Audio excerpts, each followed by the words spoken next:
Evolution is the change in the heritable traits of a biological population over the generations and generations. Evolution explains the diversity of life and how species adapt to the environment over time. So the key question becomes, how did life evolve from a simple organism to the diversity that we see today? So all life forms have a shared common ancestor. Everything has originated from one common ancestor. The individuals within a species vary in their traits from the other species. The natural selection is the process in which the organisms with the trait that are better suited for one particular environmental condition survive and thrive. Mutations and genetic drift are responsible for introducing new traits in a species and provide them some opportunities of better adapting with their environment.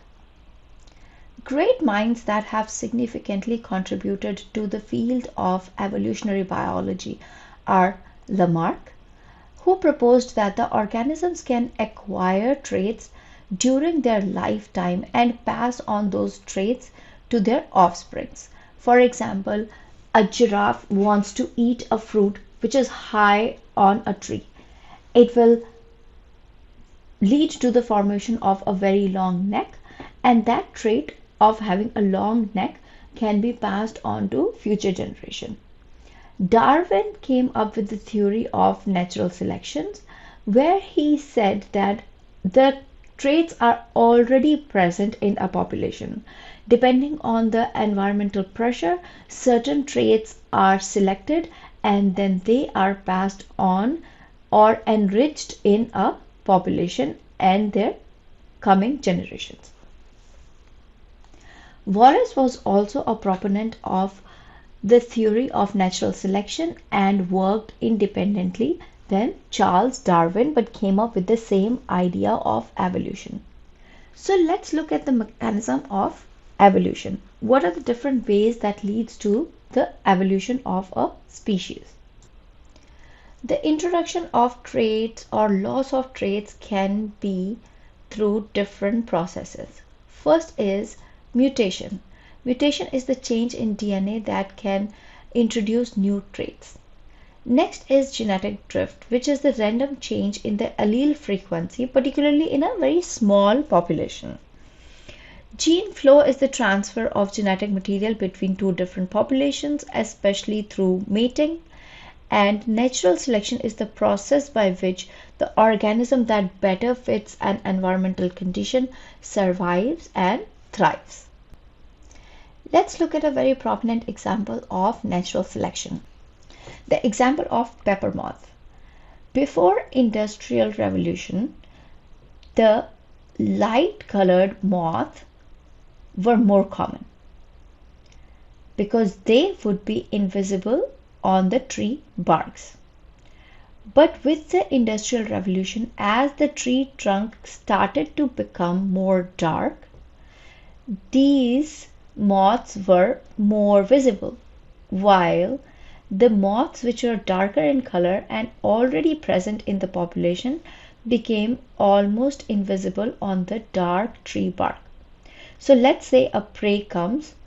Which moth will it eat? The one that is visible, which is the light moth.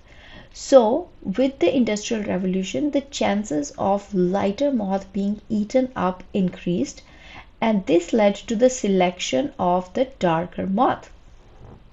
So the key points of natural selection are the variations already exist in the population, but some traits provide a benefit or an advantage over other traits. Those traits which are advantageous for the survival get selected because the other organism that did not have that particular advantageous trait is lost or is killed. Therefore, the one that had the beneficial trait gets selected and their population increases. That is how they get naturally selected in the process of natural selection. Now let's look at how natural selection leads to the adaptation in a population. Natural selection is the process where organisms with the traits better suited for their environment tend to survive and reproduce more successfully. Now, the main thing to remember is that the individuals with different traits are already present in a population. Some traits increase the chances of survival of an organism, and some are not that beneficial. The organisms with the beneficial traits are more likely to reproduce, and therefore they have more chances of passing those traits to the next generation. Here we are looking at the example of giraffe with long neck. If the giraffe has a long neck, it has the better chances of reaching the fruit which is high on top of a tree. Therefore, their chances of survival are better compared to the giraffe that does not have a very long neck. Over a period of time, this beneficial trait becomes more common in the population, leading to the adaptation of this organism and the species to their environment. Now we'll see what are the types of natural selection. Let's say this is the original population that had the spectrum of different colors in mouse. A directional selection would be when there is a selection of one of the extreme traits. Let's say darker the skin color, better are the chances of survival. So this will be a directional selection. Diversified would be the favor of character selected on both the ends of the spectrum.